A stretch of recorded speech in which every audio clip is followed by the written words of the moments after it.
The Spinoff Podcast Network. We believe where you live shouldn't decide your destiny, and that any place can be a place of learning. So much of modern life has a handy home delivery option. Why not your education? Maybe you'll start your degree in the same space you share with your whānau, or from that corner of the spare room that catches the most sun. Start your new what at the place where can be anywhere, online or on campus. Massey, New Zealand's leading online university. Apply now at massey.ac.nz. This episode of Conversations That Count, Ngā Kōrero Whai Take, discusses issues related to mental health in New Zealand, including brief references to abuse and suicide. Ki te kahore he whakakitenga ka ngaro te iwi. Without foresight or vision, the people will be lost. Kia ora koutou, I'm Stacey Morrison. Nau mai, haere mai, welcome to Conversations That Count, Ngā Kōrero Whai Take, a thought-provoking series brought to you by Massey University and the Spinoff. On this episode, I'm joined by Dr. Kirsty Ross and Jehan Casinader for a kōrero about mental well-being, what works with our current approach, what it's missing, and what a refreshed approach to all things mental health could help us to collectively achieve. Dr. Ross is a senior lecturer in clinical psychology at Massey University with more than 20 years' experience in her field. Her expertise includes paediatric and family psychology. Jehan is a writer and award-winning TV journalist who's just published a book about his own battles with depression. This is not how it ends. In his book, Jehan presents the idea that we're conditioned to think about depression and mental illness in the wrong ways, and suggests storytelling as a means to move forward and reclaim our own narratives. Nō reira, tēnā kōrua. Thank you both for chatting to us today. And it's only the big stuff, the good stuff, the conversations that count. So, Kirsty, when you say that psychology is for everyone, what do you mean by that in terms of how we can participate with psychology? Everybody has mental health, and I think that as a psychologist, I feel really strongly that everyone should be given the ability and the tools and the ideas about how they can support their own well-being and that of their family and whānau. And if we sort of think of things at a universal community level, then if everyone has some idea about how they can maintain their well-being, then that's a really powerful tool that people can put into their own lives. I'm a really big believer in the power of family and whānau being able to support each other, and then communities being able to support each other as well. So I would love it if people don't just think of psychologists as sitting in clinics and that you only get to see psychologists or hear about psychology when you're in a severe state of distress. I'd like to be a little bit more preventative and grassroots than that. So the word psychology or psychologist is sometimes perhaps the barrier? Often one of the first things that I say to people is that the people that I work with are people just like me. And oftentimes I say to people along the lines of, there but for the grace of God go I kind of scenario, that most people that I talk to are just dealing with stuff that would be very difficult for anyone to deal with. So one of the first conversations we have is seeing a psychologist doesn't mean that you're crazy, and actually being distressed doesn't mean that you're crazy, and actually you can be okay even when you're not okay, in the sense that you're not broken, you're not damaged, you're having an experience right now that you need some support with, but it doesn't have to define you, and it doesn't have to kind of be all of who you are as well. That's interesting, I think, Jehan. If you think about how people are defined perhaps by their work, and people see your work and you're outward facing and you're public addressing and you're very confident, it would seem. So did that make it harder for you to acknowledge that you had depression and that things were hard? For me, the complete opposite, because I had spent many years doing mental health journalism, and I had sat with people going through all forms of severe distress and heard about how they'd overcome those challenges. I'm 30. I grew up in the first generation in New Zealand to benefit from a reasonable level of openness and conversation around mental health. I remember being at high school when Sir John Kirwan wrote the word hope in the sand in that famous ad campaign that really opened up this conversation. I think the journey that we've been on over the last 15 years has been incredible because we've broken down some of that shame and stigma. But I also think there have been some really perverse consequences of the language and the stories that we've built around mental health. I think our language is very binary. We suggest that you're either mentally well or you're mentally unwell. We tell people to ask for help, but we know that we have a broken mental health system. We know that many of our friends and family actually don't have the ability or the insight or the tools to be able to give you the help that you need. So I think when I started to experience really severe mental distress and eventually suicidality, I'd bought into the idea that all I needed to do was wave a white flag and ask for help, and someone would ride in on a white horse and save me, that the medical system could fix me or cure me. And I think what we learn the further we get into this journey is that mental distress, as Kirsty says, is an experience. It's something to learn to accommodate and accept, and sometimes it's about living with rather than trying to erase our pain. And that to me is a totally different way of framing this conversation. So that's why you can do the job you do and be experiencing those things. Yeah, and I think for me, a word like depression has almost been rendered meaningless in our culture. We use a word like depression as an umbrella term, a kind of shorthand to describe a whole range of human experiences. The reality is we all experience mental distress in unique ways. There's no specific pathology for depression that's common to every person. And, some days I get home at the end of the day and I've had conversations with people my age and I'm like, man, it's like everyone has depression or anxiety. Everyone describes themselves as having a mood disorder. And so I think what we're seeing now is a move away from some of this language because it can be disempowering. It can make you feel, and I certainly felt like this, something's gone wrong in my brain, right, Kirsty? This is what you were talking about. I'm broken. I'm defective. It's not my environment. Me. I internalize my pain. And I think that can be a real barrier for people. So I see you nodding a lot, Kirsty. It seems most relevant to ask you about the mental health system and if you agree that it's broken. First of all, I just want to say that there are some really, really good people working in mental health. And I think that for people who are in distress, they need to be able to access help quickly because people, when they're in distress, I've been in distress myself as a young person, significant distress, and there are times where you just need someone to scoop you up and just say, I've got you, I'm going to help you. But I think that we need to have layers to the mental health system. It can't just be that you're at one end of the continuum, if you like, when you're able to access help, which is why I think things like this are so important. And your book, Jehan, is just fabulous. I really consider that the people that I work with are the experts in their own life, so I'm there to provide some expertise, but distress comes in all forms of flavours, basically, and the way that someone expresses their distress is a product of a whole range of different things, from their genetics, brain chemistry, environment, culture, gender, a whole range of different things. So it isn't a one-size-fits-all. And one of the key things that needs to happen within a mental health system is relationships, and being able to build a relationship with the person that's in front of us so that actually we really understand their particular situation and make sure that their particular goals and needs are met. It's no point if I worked with a young person who was feeling anxious in social situations and I said, right, let's have a goal where you can go to a whole lot of parties, and that actually that's not something that they enjoy or that is important to them. That's the wrong goal. So a system whereby people are seen as individuals with a story to tell, that actually we have the time to really listen to that story and find out what's important to them and how they can achieve their own life goals, living with the pain. I totally agree with you. Pain is not something that we need to avoid. In fact, it's often the avoidance of pain that causes problems. Feeling confident and competent and supported to manage pain is a really important part of daily life. Obviously, we don't want people to be in extreme pain because that's too distressing and it's really overwhelming for people.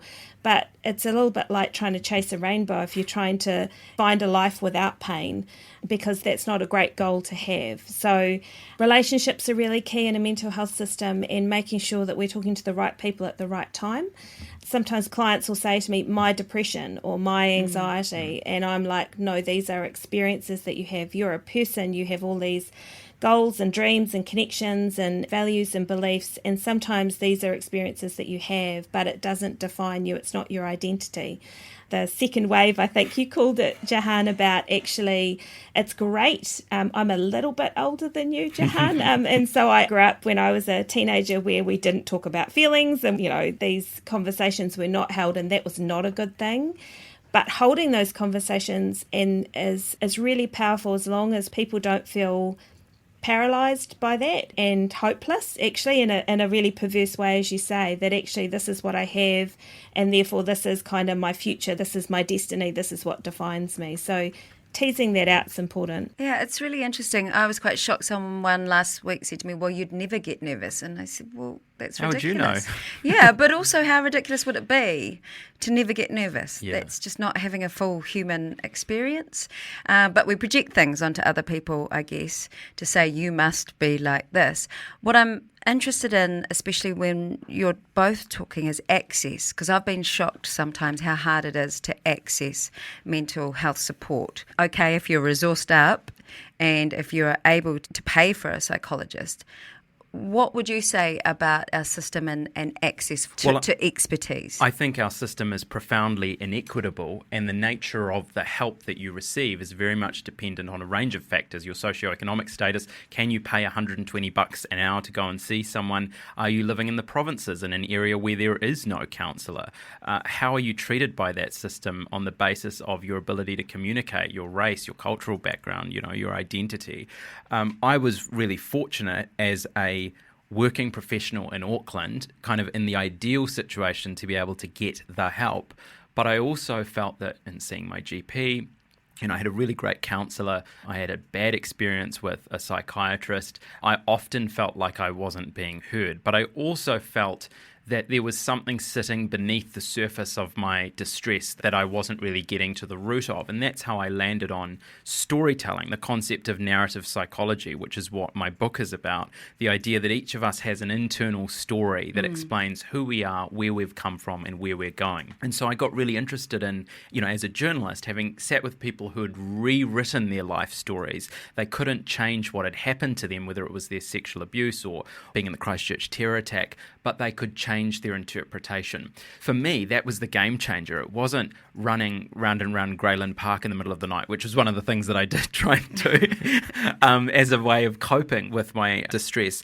But I think we need to give people more practical tools. And so in the conversations that I'm having now, I'm able to say, look, this is a tool. It's a lens. It's a way of exploring your distress, but there isn't a silver bullet. And I think we need to move beyond that.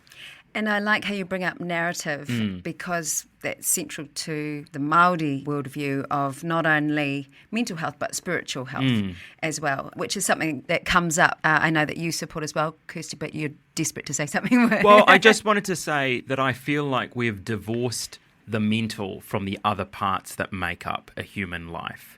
And so when we diagnose and we label purely based on a list of symptoms that someone observes or develops over 14 days, what we're excluding is that person's trauma, their relationships, their identity, their values, their beliefs, their story.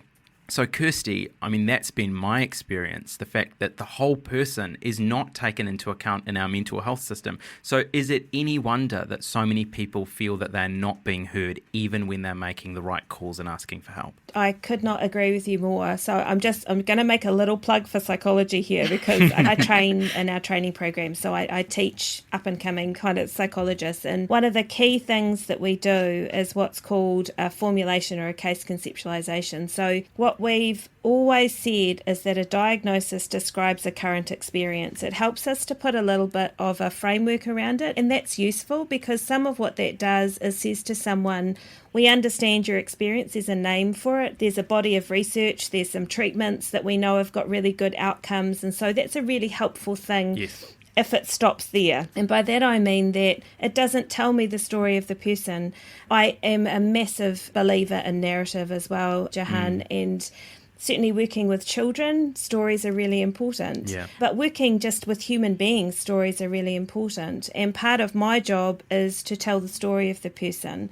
And sometimes it starts not just with their childhood, but actually their parents or their grandparents. And it goes back generations in order to be able to understand the person in front of me. And giving someone time to tell their story is just crucial. Whenever I say to someone, tell me what's brought you along here today, people start at different points, but there's a story that they need to tell me for me to really understand the whole story. And when we have a system which only gives people a short amount of time or is just interested in the diagnosis and not the story, then people feel quite rightly misunderstood and not heard. And that's a really awful feeling for people. Narratives are a really crucial part of understanding someone, and I completely agree with you. There's actually heaps of evidence behind narrative-based therapies, particularly for trauma. And when I say trauma, we often think of quite big traumas, but people sometimes have a series of smaller traumas which actually build on each other and have really profound effects on people. So being able to tell that story and rewrite that story, and it's called reauthoring, is really important because it does help to change someone's feeling of what happens next, what's the next chapter. How do we do that then, Jehan? Well, I think we need a revolution. I think we need a story revolution in our mental health system. And I'd like to throw that back to Kirsty, actually, because I'm like, this stuff is game-changing. This is massive. Like, to me, what we've just talked about is not necessarily the way that many people experience the mental health system. To me, if we applied what we've just said in the last few minutes, I think we would actually restructure the entire mental health system. We would change the language around this. And for someone listening to this who's thinking, oh, is this really about semantics? No, I think the language is so important. I think it's astonishing that when someone experiences mental distress in this country, the government-funded website that we direct them to is depression.org.nz. Not wellbeing.org, not haora.org. depression.org. So before the person has even been to their GP, we are handing them a story through the language that we use that will then influence the trajectory of their journey. Is that fair, Kirsty? Yeah, absolutely. I completely agree with you. I mean, again, I'm a clinical psychologist, so that's my training is in diagnosis, and there's power in that when it's framed right, and it's the framing of it which is really important. And so when we can kind of frame things in that way, it does help people to go, okay, so now I've understood how I've got to this point. What's the next part of my story? That's an important point for you as well, as you talk about migrant families and how is the story different and yet sometimes makes it more challenging for people who've had an experience moving away from their home country and culture. I had to go back and unpick stuff with the help of a counsellor, and that's why your work is so important, Kirsty. Anyone like yourself in the mental health field who can help someone actually unpack their story, because we don't normally have the tools to do that, right? We need people like you to help us. So when I went back and looked at my early childhood experiences, growing up in a migrant family in Lower Hutt, straddling two cultural worlds, being bullied, feeling different, feeling insecure about my body, learning that I could perform at quite a young age as a way of earning people's favour and validation and attention. This is all quite classic stuff, right? And then going into the media, it's everyone in media. Yeah, the worst and best industry for this. And using those strategies. So what I realised was, oh my gosh, I've been living out of the story that my 5-year-old self had kind of drawn in crayon. And that story helped to protect me as a child, but served me incredibly poorly as an adult. It prevented me from taking risks. It made me socially anxious. It meant that my work played a huge role in my life because that's where my identity was coming from, and I wasn't a whole person. Yeah.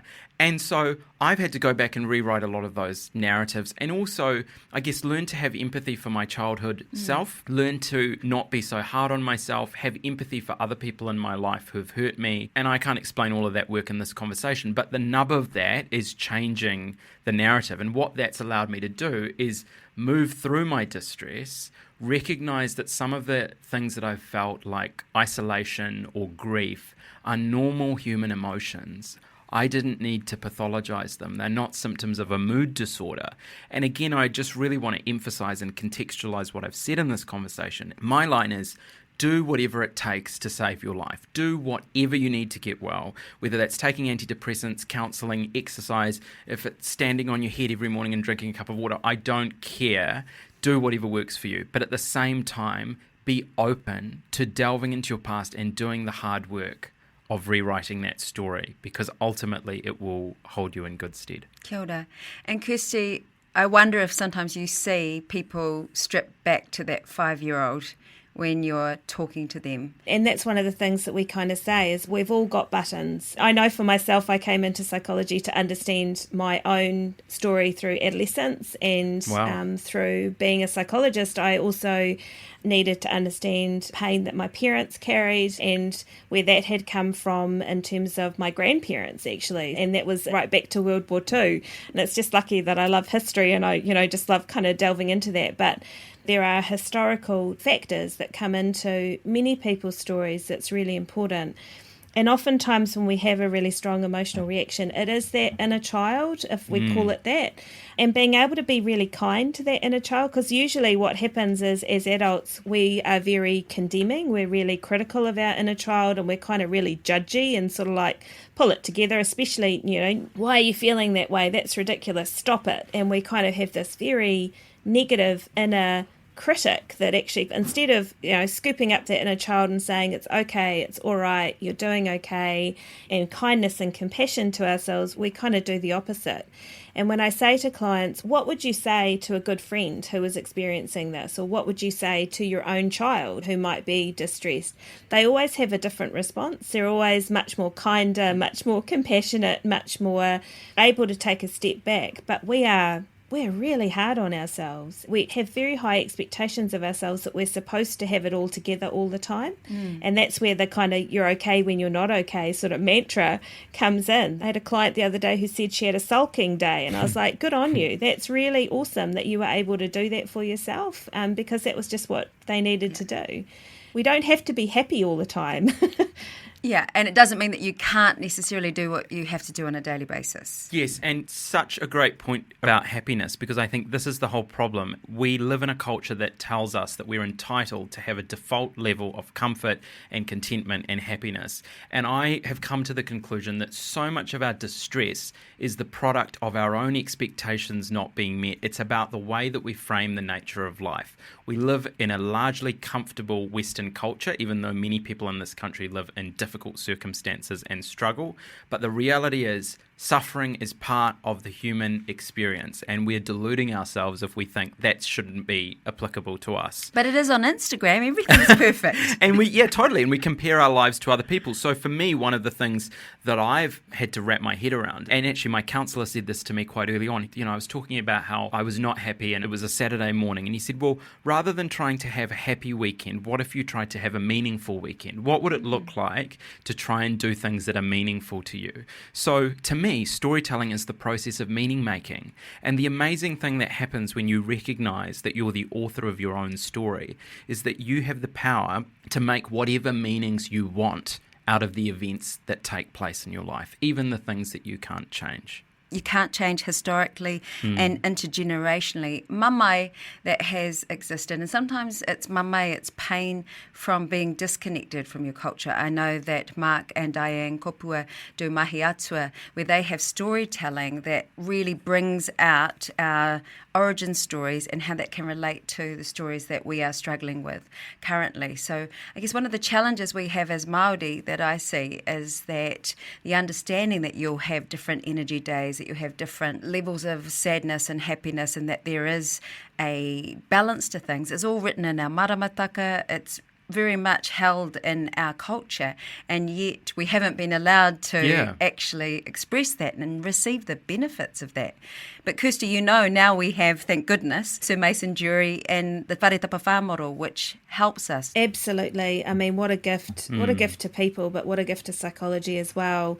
When I started training, we didn't have a lot of input into culturally appropriate models of well-being, but the idea of spirituality was kind of considered something that we didn't really have the ability or the competency to go near. And so we would just say to people, go and talk to your spiritual advisor. But now the understanding, we all have spirituality, Yes. we all have meaning and values and beliefs, and living a meaningful, valued life is really important for people, and a sense of connection to the things that are important to you and to other people. But even that varies for some people as well, and that's okay. But spirituality, there's a whole range of different techniques, I suppose, in psychology now. It's called positive psychology, which is kind of an interesting framework around it. Doing things like having gratitude, engaging in gratitude and thinking about the things that you can feel grateful in your life, but also things like altruism, doing things for other people, which is about meaning making and about being able to take a step out of your own head sometimes and your own headspace and just kind of focus on other people in front of you. And there's so many ways that we can do that not only help us feel like we're contributing to our communities or to our families or to people that we care about, but help us to feel good about ourselves as well. So Te Whare Tapawha encompasses different elements of the whare, so the different walls of the whare, which are about strength and well-being. So tinana, wairua, hinenaro and whānau. So your physical well-being, your spiritual well-being, your connections with family and people that are important to you, and obviously your emotional well-being as well. And they're not separate things, they're intertwined as well. So when you go for a walk with your kids and you're out in nature and you feel that you're feeding your soul, but you're also it uplifts your mood, you're connecting with your kids, you're out in nature, you're moving your body. That's Te Whare Tapawha kind of in action, really. And when we talk to people, making sure that they look after their physical selves is often something people don't think about very much, but emotional work, you'll know this, Jehan, is hard work. Yeah. And actually you need physical strength to do that, because it's physically draining to be able to work through some of the stuff and unpick some stuff. And if you're not sleeping well and eating well and moving your body and that sort of thing, then that's difficult for people to actually have the energy to do what they need to do. And I like that Te Whare Tapawha, because we visualise a house, it helps us picture balance. And you can picture one wall falling down a little bit, so of course the whole whare is going to fall down a little bit.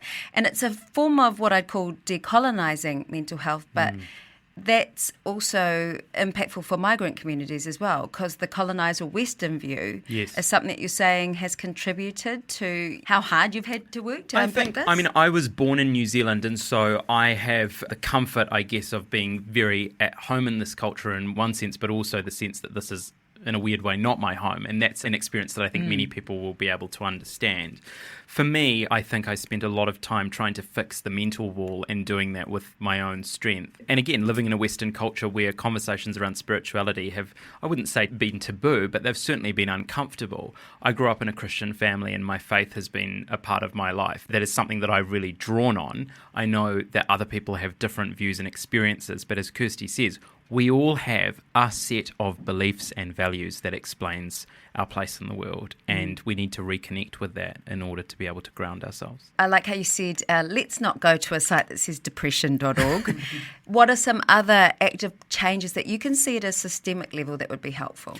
I would like to see the role of narrative and the role of story play an even greater role in this conversation. The book that I've written is my attempt to try and give people some tools to recognise the fact that they are the author of their own life story. I think that's something that many people just don't even understand because they haven't been exposed to it. And I would also like to see investment in our mental health workforce. We are, on one hand, telling people to access these services, but we actually don't have enough people like Kirsty doing this awesome work, and I really hope that our government does that in this next term. So, Kirsty, we're just planning to completely overwork you. Does that sound fine? I love doing things like this for that reason, and it is about making sure that psychology is an everyday conversation, and actually that if a friend comes and says, I'm feeling down, there's not a sort of a knee-jerk reaction, oh no, you've sort of got depression, but actually, do you want to go for a walk? Do you want to just sit together for a while? Let's think of something that actually helps you to be able to sit down and talk about that connection. And yes, there will be times people need to see mental health professionals, and that needs to be accessible, and we need a really well-trained workforce, absolutely. But there's so much power in the way that we talk to each other. And, even concepts like resilience, sometimes you'll hear someone say, oh, they're so resilient, as if it's somehow inside of us, because it's not actually. And resilience actually comes from getting through tough stuff and realising you can cope with it, and feeling that on our fridge at home, we've got a little magnet which talks about a bird sitting on a branch is not afraid of the branch breaking because they have faith in their wings. And that's something I've always talked to my kids about, is build up confidence in yourself and your ability to cope. And if you're struggling, then where's your safety net? Who are the people that you can lean on for a while? But actually, we need to get away from this idea that you either have something or you don't, because that's not human experience. People aren't strong or weak. Even strong people feel weak sometimes. I consider myself a strong people, but boy, do I need to lean on people sometimes, and I have moments of real vulnerability, and that doesn't mean anything about me other than I'm a human being. And so, concepts like resilience and so on, I think we need to tease those out a bit more as well, because the languaging is so important in terms of people's sense of themselves, but what's okay to ask for help about, or what's okay to lean on people for, and not waiting until it's kind of really, really big, but actually just being able to be vulnerable and not having that have to have a word or a term or a framework around it, other than I'm just having one of those days and I need some support. Yeah. You talk about relying on people, Kirsty. One of the things that I really struggled with was I did reach out to people, particularly close friends, and I invited them into this journey that I was on and said, look, I needed a network, a system of people around me to help. And, you quickly learn that some people will show up for you, some people won't, some people don't get it, some people say the wrong thing, some people don't know what to do. And there was one friend, my best mate, who stuck by me through that process, and my distress ultimately took a toll on him. And that was really the wake-up call for me, that I needed to take more responsibility because I didn't want to pass my distress on to someone else. He's allowed me to share that story in the book, and the reason that I do that is because I think often we overlook the burden on our friends and family, the people that are around us. And I just want to emphasise for anyone listening to this who is supporting someone who's going through distress, I would say your needs matter. Just because you're the person that's caring, that doesn't mean that you have to be bulletproof. And secondly, you cannot pour from an empty cup. So if you're going to be supporting someone on this journey, you actually need to be healthy and you need to have outlets for your own needs as well. Otherwise, it's not sustainable. Yeah, I completely agree. And I also think of, say, a single parent trying to support a teenager who's going through this thing. It's very hard to fill their own cup. So do you have insight there, Kirsty, of how, as parents, we can support our kids and also be okay ourselves?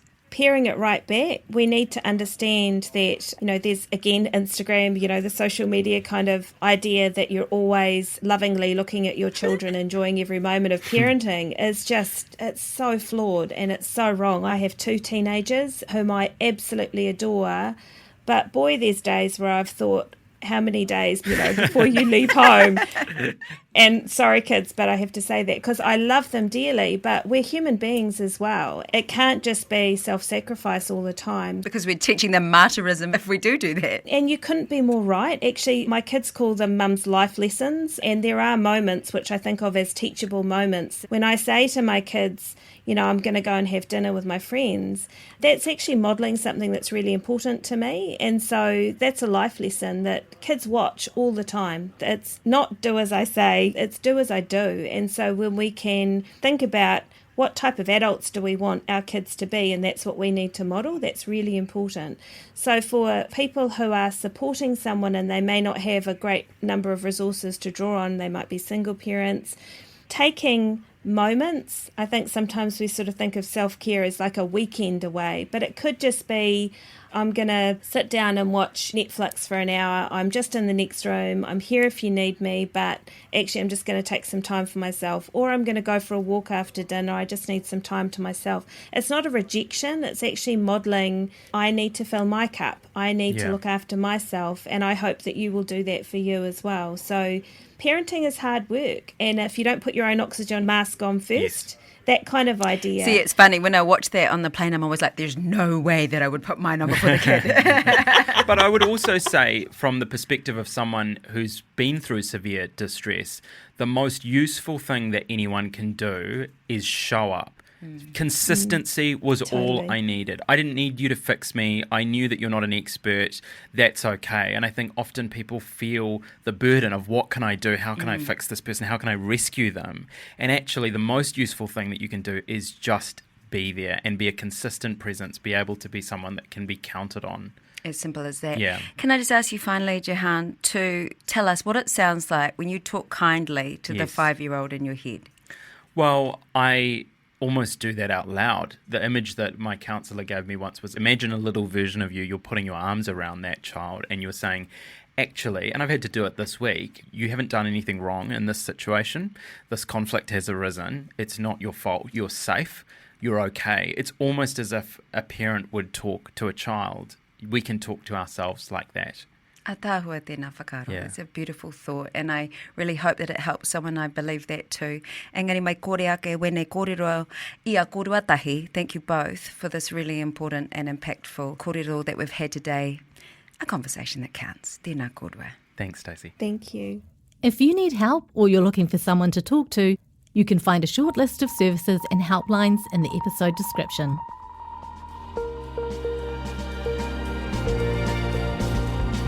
You've been listening to Conversations That Count, Ngā Kōrero Whai Take, brought to you by Massey University and the Spinoff. Hosted by me, Stacey Morrison. Produced by Jane Yee and Matthew McCauley, with music by Grayson Gilmore.